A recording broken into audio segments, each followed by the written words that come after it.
તારીખ 9/9/1992 શ્રી સમયસાર ગાથા 17-18 ઉપર પૂજ્યભાઈ શ્રી શશીભાઈનું ગ્વાલિયરમાં પ્રવચન. સળંગ પ્રવચન નંબર 35. करे किस विधि से वेद ज्ञान करे कि जिसके फल से स्वानुभूति की प्राप्ति हो. प्रथम स्वानुभूति में ही सम्यक दर्शन और स्वरूपाचरण चारित्र की प्राप्ति होती है. बात 3 मुख्य गुण से कही जाती है, किंतु ये सम्यक्त्व है तो सर्वगुणांश रूप है. सर्वगुणांश तो सम्यक्त्व. आत्मा के जितने भी अनंत गुण है तो सर्वगुण की शुद्धि आंशिक रूप में प्रथम ही चतुर्थ गुण स्थान में पाई जाती है. तो कहते हैं, कल ये बात चली थी कि रागादि से अनुभव में आने वाले रागादि से अपना भिन्नपना जान करके, रागादि को परभाव जान करके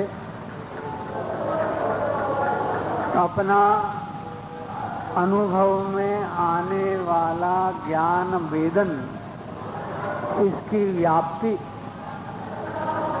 व्याप्ति मैंने व्यापने की क्रिया, ज्ञान को व्यापने की जो क्रिया है उसको व्याप्ति कहते हैं. ज्ञान जानने की क्रिया करता है उसको ज्ञप्ति कहते हैं. परिणाम परिणमने की क्रिया करता है उसको परिणति कहते हैं. ऐसे ये क्रियावाचक नाम है. अनुभव की क्रिया होती है उसको अनुभूति कहते हैं. ये भाषा में ये व्यवस्था है कि वर्तमान चालू क्रिया को कैसे दर्शाना, कैसे बतलाना. तो कहते हैं कि हमारे ज्ञान वेदन की व्याप्ति है, उस व्याप्ति को भी हमें हमारे क्षेत्र से अनुभव करना है. यहाँ पर कहाँ एकाग्र होना ध्यान में, वो बात इस स्टेज में आती है. किस स्टेज में आती है? व्याप्ति के स्थान में आती है. हमें हमारे देह में एकाग्र होना नहीं है, हमारे ओमकार आदि वचन उच्चारण में एकाग्र नहीं होना है, हमारे मन के विकल्प के रागांश में एकाग्र नहीं होना है, हमारे कुछ श्वासोश्वास में एकाग्र नहीं होना है. लेकिन जहाँ हमारा क्षेत्र है, जिस क्षेत्र में हमारे आत्म प्रदेश रहे हैं, उस क्षेत्र में पूरा जितना देह है उतना हमारा क्षेत्र है. देह प्रमाण, आत्मा का क्षेत्र संसार अवस्था में कितना है कि अपना देह प्रमाण. उस क्षेत्र में व्यापक रूप से अपने वेदन को प्रत्यक्ष तौर से अनुभव में लेना. वेदन होता है वो कभी परोक्ष नहीं होता. उसमें भी ज्ञान स्वयं का वेदन करता है. ज्ञान अंतर्मुख होकर स्वयं का वेदन करता है. अंततत्व स्वरूप परमात्मा पद को लक्ष्य में लेकर और स्वयं के सन्मुख होकर वेदन करता है स्वयं को. उसी वक्त के अवस्था को चली गई उसको तो वेदन कर नहीं सकते, क्योंकि ये भूतकाल की हो गई, वो उपस्थिति ही नहीं है. जो ज्ञान के पर्याय व्यतीत हो जाती है उसका वेदन नहीं हो सकता. जो ज्ञान की पर्याय अभी उत्पन्न नहीं है, भविष्य के गर्भ में रही है, उसका भी वेदन नहीं कर सकते। लेकिन जो वर्तमान में चालू है, उसका उसी अवस्था में उस ही अवस्था वेदन करती है। उसमें किसी अन्य माध्यम नहीं होने से वहां प्रत्यक्ष वेदन आता है। तो अपने रूप वेदन आता है। कैसे आता है कि अनुभूति है सोई में हूं, ऐसा जो अपने आप में अपना वेदन, वही आत्मज्ञान है। वही आत्मज्ञान है, वही आत्म प्रतीति है और वही आत्म ध्यान है। ज्ञान भी ज्ञान वही है, एकाग्रता होने से ध्यान भी वही है। और जैसे अनुभव में आया, जैसा अनुभव में आया वैसा ही मैं हूँ, ऐसी निर्विकल्प प्रतीति को सम्यक दर्शन कहने में आया है। अनुभव में आया जैसा वैसा ही मैं हूँ, ऐसा अनुभव ज्ञान पूर्वक, क्या अनुभव ज्ञान पूर्वक, ऐसे आत्मज्ञान से प्राप्त, प्रतीति से प्राप्त ज्ञान नहीं लिया, क्या प्रतीति से प्राप्त ऐसा ज्ञान नहीं लिया, लेकिन आत्मज्ञान से प्राप्त प्रतीति, आत्मज्ञान से प्राप्त होने वाला कैसा, यह आत्मा जैसा जानने में आया वैसा ही है, फिर शंका नहीं होती। अनुभव में जैसे आया वैसा ही है, ऐसी प्रतीति जिसका लक्षण है, ऐसा श्रद्धान, ऐसा सम्यक दर्शन, श्रद्धान मैंने यहाँ सम्यक दर्शन उदित होता है, उसका नया जन्म होता है, सम्यक दर्शन का नया जन्म होता है। जो भी अनंत काल पहले सिद्धालय में गए हैं, सब पहले संसारी थे। कैसे थे? पहले सब संसारी थे। सबको सम्यक दर्शन की आदि होती है और मोक्ष दशा की भी सबको आदि ही होती है। ऐसा नहीं होता कि किसी को अनादि से सम्यक दर्शन की या सिद्ध दशा की प्राप्ति हो। जैन दर्शन की कितनी बातें गणित के अंक से पार है, बियॉन्ड मैथमेटिक्स जिसको कहते हैं। जैसे कि काल अनादि अनंत है, कोई गिनती नहीं,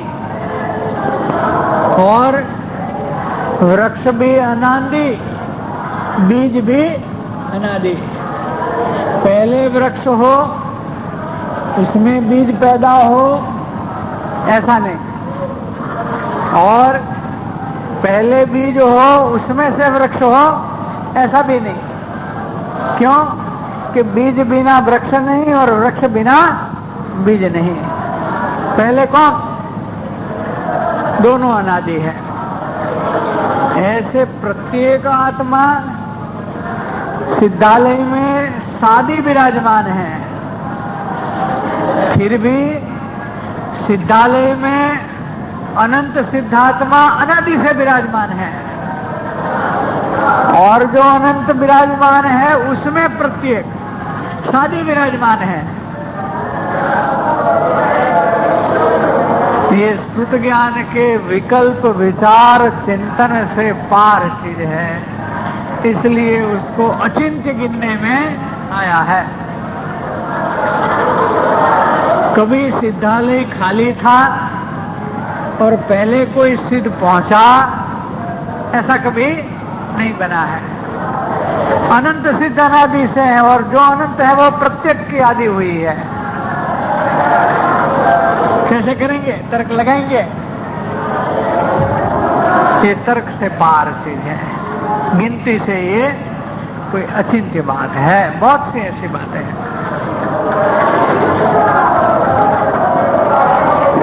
ऐसा श्रद्धान उदित होता है, कभी समस्त अन्य भावों का भेद हो जाने से, अन्य भाव में राग द्वेष आदि जितने भी विभाव परिणाम हैं उनका भिन्न रूप से अनुभव हुआ, उनका पर रूप से अनुभव हुआ।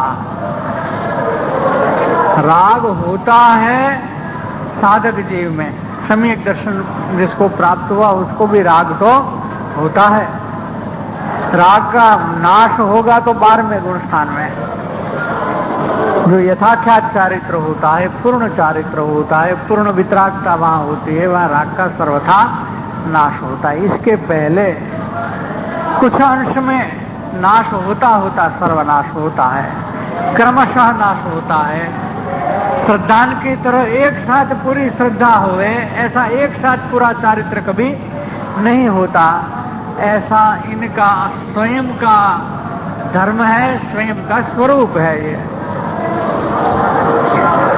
तो कहते हैं कि समस्त अन्य भावों का भेद में जुदाए होने से, जुदा कैसे हो जाता है? जैसे हम एक अपना मकान बेच देते हैं, उसका डॉक्यूमेंट हो जाता है, उस पर दस्तखत हो जाता है और पैसा हमें मिल जाता है, तो क्या हो गया? ये मकान से हमारी जुदाई हो गई। मकान वहां का वहां है और हमने ये शर्त भी की हो कि हमारा कुछ सामान है, इसलिए हमारा ताला लगा हुआ है, पैसा मिलने से हमारा ताला भी खोल देंगे और सामान भी उठा लेंगे। उस काला ताला खोलते हैं और सामान उठाते हैं, उस वक्त मकान तो वहां का वहां है, हम भी यही मकान में हैं, फिर भी हमारी इस मकान से जुदाई हो गई। ये स्वामित्व उड़ जाता है। क्या होता है? ये स्वामित्व उड़ जाता है। गुरुदेव तो इससे भी एक बहुत अनुभवपूर्ण दृष्टांत देते थे कि जैसे हमारे घराने में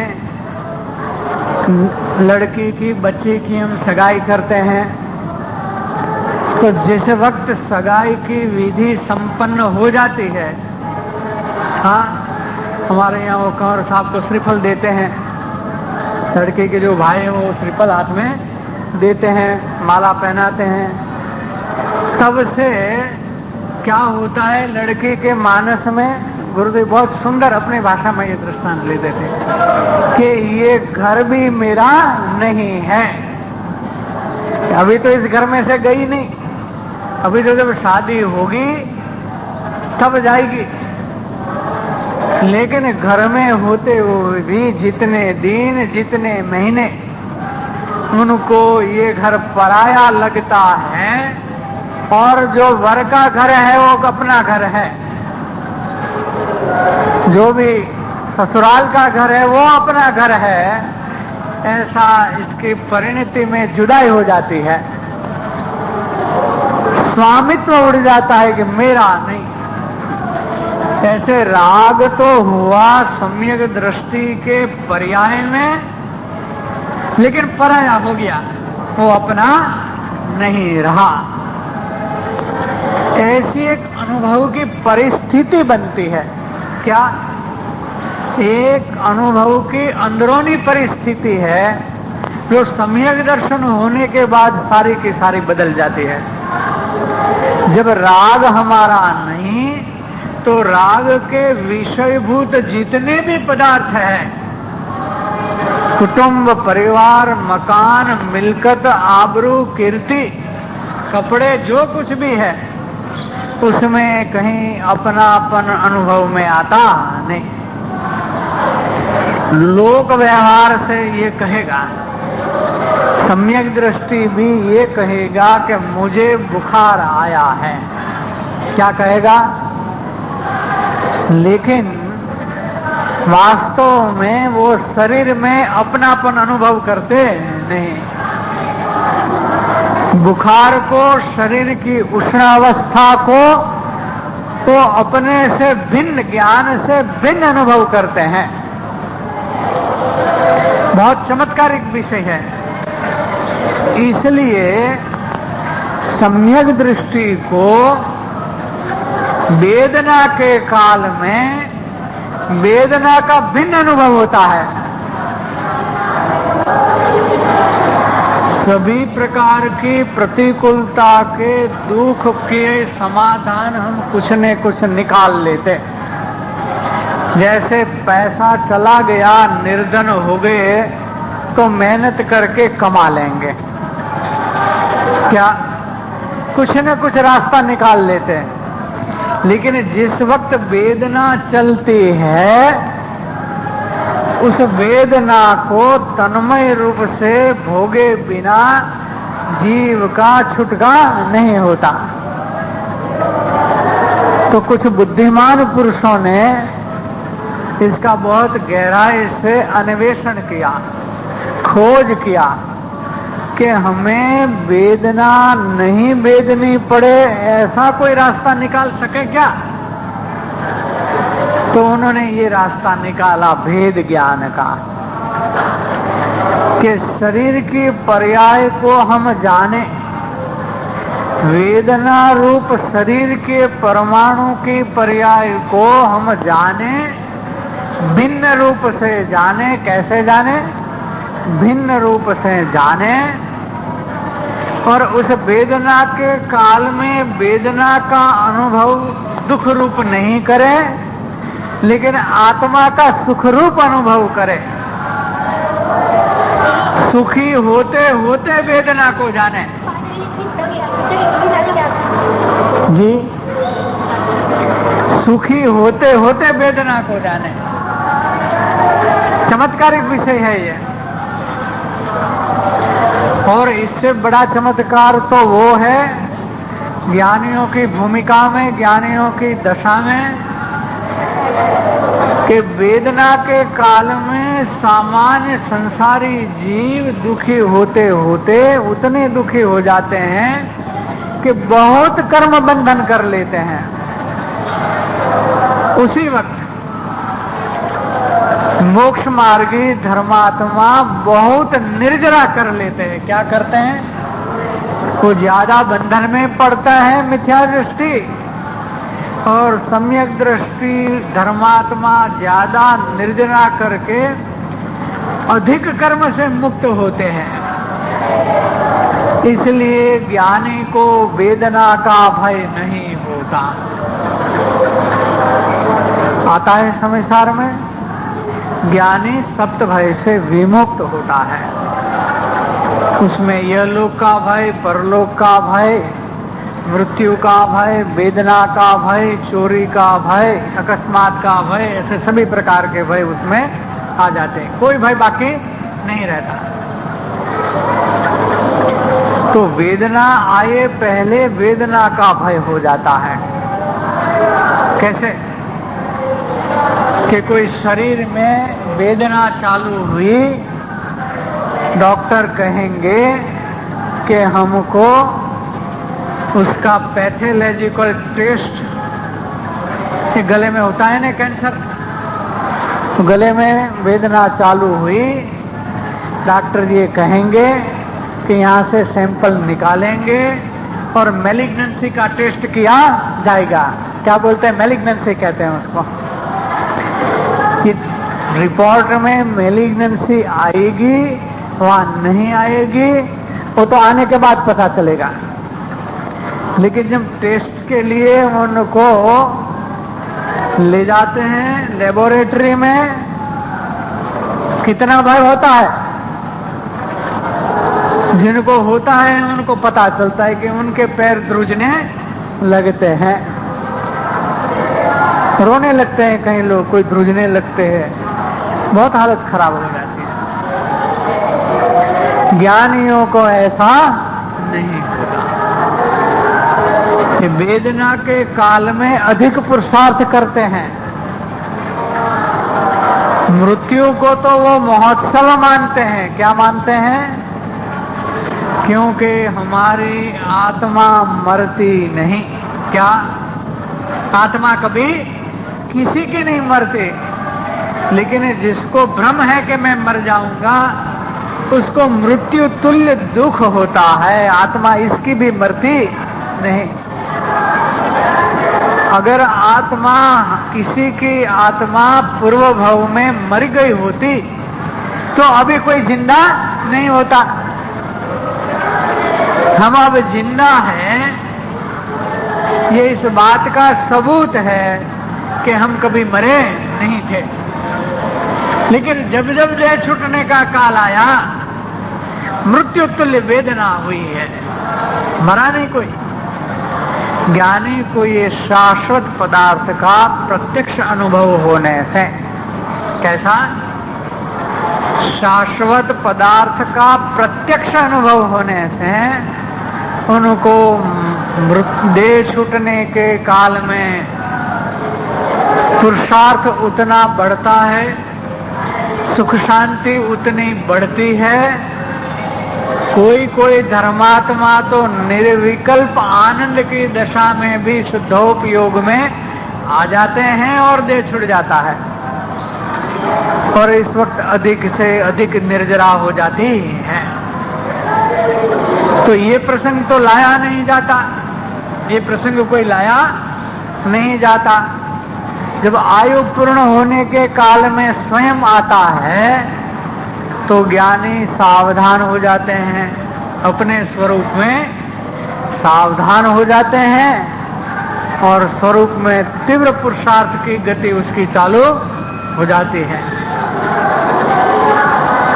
ये पूज्य बहन श्री के वचनामृत में एक दृष्टांत लिया है कि जैसे कोई बालक है, अपनी माता का पल्लू पकड़ करके बाजार में चलता है और बाजार में कोई भीड़ बढ़ गई तो क्या करेगा? 5 साल का बालक है, 5-6 साल का बालक पल्लू पकड़ के चलता है तो उसको ये लगता है कि कहीं मैं किसी की ठोकर लगने से अलग हो जाऊंगा तो मेरी माँ आगे चली जाएंगी, मैं गिर जाऊंगा, मैं अलग हो जाऊंगा, मैं भुला पड़ जाऊंगा, घर पे पहुंच सकता नहीं। तो भीड़ बढ़ने से वो पल्लू को जोर से पकड़ता है। क्या करता है? जो साड़ी का पल्लू है उनको मजबूती से पकड़ेगा। ऐसे जब जब धर्मात्माओं को प्रतिकूलता की भीड़ होती है, उस भीड़ में वो आत्मा के पल्लू को मजबूती से पकड़ते हैं। घबराते नहीं, कभी हारते नहीं, घबराते नहीं। ऐसी सहज परिस्थिति होती है, करना नहीं पड़ता। भीड़ होते ही सतर्क हो जाते हैं ना, वैसे ही संयोग की भीड़ में सतर्क हो ही जाते हैं। तो इनके लिए ये विशेष पुरुषार्थ का समय है, ये विशेष पुरुषार्थ का ये प्रसंग है, काल है। इसलिए ये प्रतिकूलता का काल नहीं है, लेकिन प्रतिकूलता ही इनके लिए तो अनुकूलता है। अंतर में प्रतिकूलता ही अनुकूलता को पलट देते हैं। लोग ये समझते हैं कि अरे इनको कितना पाप का उदय आया। लोग क्या समझेंगे अपनी दृष्टि से कि इनको तो बहुत बड़ा पाप का उदय चल रहा है, वेदना बहुत है, ऐसा बहुत है, वैसा बहुत है। ज्ञानी कहते हैं कि तुम्हारी नजर में ये पाप का उदय है, हमारी नजर में तो हमारे पुरुषार्थ बढ़ाने का उदय है, प्रसंग है ये। अधिक निर्जरा हो जाएगी, अधिक शुद्धि होगी और हमारी सुख शांति अधिक से अधिक बढ़ जाएगी। एक श्रीमद् रायचंद्र जी ने अपने एक मुमुक्षु को, कोई इनको वेदना का प्रसंग हुआ है और कुछ इसकी पात्रता योग्यता अच्छी है, तो मुमुक्षु की भूमिका में वो विषम परिणाम से वेदना को नहीं वेदता हुआ, कुछ समभाव से, समपरिणाम से वो वेदना को अनुभव करता है। इसकी चिट्ठी लिखी उन्होंने कि आपकी कृपा से मुझे इस वेदना के काल में भी समपरिणाम रहा है, समभाव से ये प्रसंग चला है। इसका जो चिट्ठी लिखा तो उन्होंने बहुत सुंदर एक पत्र लिखा है। इस पत्र का पत्रांक है 913। 913 नंबर के पत्र में दूसरे पैराग्राफ में उन्होंने बहुत सुंदर बात लिखी है कि कुछ विचारवान लोगों ने इस वेदना के अनुभव को नहीं चाहते हुए इसका कौन सा रास्ता निकाले, इसको दूर करने के लिए क्या करें, क्योंकि दवाई भी फैल जाती है, डॉक्टर भी हाथ ऊंचा कर लेते हैं कि ये हमारे बस की बात नहीं है। तो मैंने विचारवान लोगों ने क्या किया कि इनको मिटाने के लिए, उनको दूर करने के लिए इसके कारण कार्य की गहराई में गए। उतनी गहराई में गए कि ये वेदना चीज क्या है। जैसे सुख को मटेरियलाइज किया जाता है, वैसे उन्होंने दुख को मटेरियलाइज किया कि कहां से पैदा हुई। तो कि पूर्व में हमने कुछ ऐसे अपराध किए थे जिससे ये असाता वेदनी का कर्म बंधन होता है। इनके बहुत से कारण होते हैं। असाता वेदनी के बंधन के अनेक कारण हैं, लेकिन एक सादा सीधा कारण है, ये हम लोगों को जानना प्रयोजनभूत है। इसलिए बताता हूं कि जो खाना खाने में ज्यादा रस लेते हैं उनको असाता वेदनी का बंध तीव्रतया होता है। क्या? इसलिए भोजन कैसा भी हो, क्या? इसलिए भोजन कैसा भी स्वादिष्ट हो, इष्ट हो, मिष्ट हो, स्वादिष्ट हो, रस से खाना नहीं है। फिर खाने की मजा कैसे आएगी अजीत बाबू? अगर नीरसपने से खा लेंगे तो फिर मजा कैसे आएगी? हाँ, कि ये मजा लेने में वेदना को भोगनी पड़ेगी क्या? अगर मजा लेनी है तो अब तो मजा आएगी, लेकिन आगे जा करके जो भी इससे पैदा होने वाला रोग, कि परमाणु सत्ता में जाता है, उसका स्थिति पड़ता है, स्थिति पूरे होने के बाद उसका विपाक आता है और वेदना चालू हो जाती है। इसलिए ज्ञानी नीरसता से भोजन लेते हैं, रस से भोजन नहीं लेते। और रस से भोजन लेना भी नहीं, जिमना भी नहीं और जिमाना भी नहीं। क्या? जिमना भी नहीं, जिमाना भी नहीं, और जो जिमता है उसके रस का अनुमोदन भी करना नहीं। करना, कराना, अनुमोदना तीनों का एक फल है। क्या किया? तो आइंदा ख्याल रखना परोसगारी में। हाँ, न जिमना है न जिमाना है रस से, और न जिमने वाले के रस को हमें अनुमोदन भी करना है अगर वेदना नहीं चाहिए तो। ये बात है। स्वाध्याय में तो बहुत सी बातें थोड़ी थोड़ी आई जाती है, कहाँ कहाँ हमें सावधानी रखनी है, कहाँ सावधानी रखनी है, किन किन बातों में रखनी है, कैसे कैसे रखनी है। ज्ञानियों ने तो एक जनरल सूचना, सामान्य सूचना दे रखी है कि भैया किसी भी प्रकार के तेरे उदय होने संसारी जीव को आठों कर्म का उदय निरंतर चलता है। एक समय भी खाली नहीं है कि जहां 8 कर्म का उदय नहीं चले। एक विग्रह गति में आयु कर्म का उदय नहीं है। इधर आयु पूर्ण होता है, नया वहां शुरू होगा। रास्ते में जो मुसाफरी है तो सफर में एक गति से दूसरी गति में इसकी सफर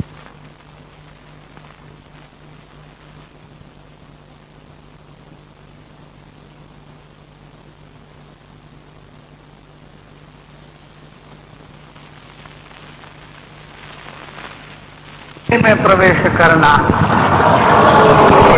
तीव्र रस में किसी भी उदय में कार्य नहीं करना जिससे तीव्र कर्म बंधन हो जाए और हम बंधन से मुक्त होने का पुरुषार्थ को गंवा दे। ऐसी परिस्थिति में कहीं भी उदय का कार्य नहीं करना है। ऐसी सामान्य सूचना सभी ज्ञानियों ने दे रखी है कि किसी भी उदय में तीव्र रस से परिणमन होना ये जीव को तीव्र बंधन का कारण है और यही जीव को दुख का कारण है। ये दुख को मटेरियलाइज किया, यही दुख का कारण है। जो धर्मात्मा या जो मुमुक्षु भेद ज्ञान करता है वो राग को जैसे पराया अनुभव करता है, ऐसे वेदना को भी वो पराया अनुभव कर सकता है। तीव्र वेदना हो तो तीव्र जाने, मंद हो तो मंद जाने, लेकिन सुख का अनुभव करते करते जाने, दुख का अनुभव करते करते नहीं जाने। ऐसा एक चमत्कारिक उपलब्धि मोक्ष मार्ग में होती है। ऐसी चमत्कारिक उपलब्धि मोक्ष मार्ग में होती है कि वेदना होते हुए भी वेदना को नहीं भोगे। आप कहेंगे कि ये बात संभव नहीं दिखती, भले ही शास्त्र में लिखी हो और पंडित लोग भले ही कहते हो क्या, लेकिन ये बात संभव नहीं दिखती। वेदना का अनुभव नहीं कर सके, ये बात संभव हो ही नहीं सकती, लगता ही नहीं। हमारा अनुभव ये बोलता है कि ऐसा हो ही नहीं सकता। तो सुनिए, हो सकता है, कैसे हो सकता है कि समझो कि किसी एक घराने में कोई 25 साल से इकलौता लड़का गुम हो गया। क्या हो गया? इसको कोई अपहरण करके ले गया। साल, 2 साल, 10 साल, 20 साल, 25 साल हो गए। हाँ,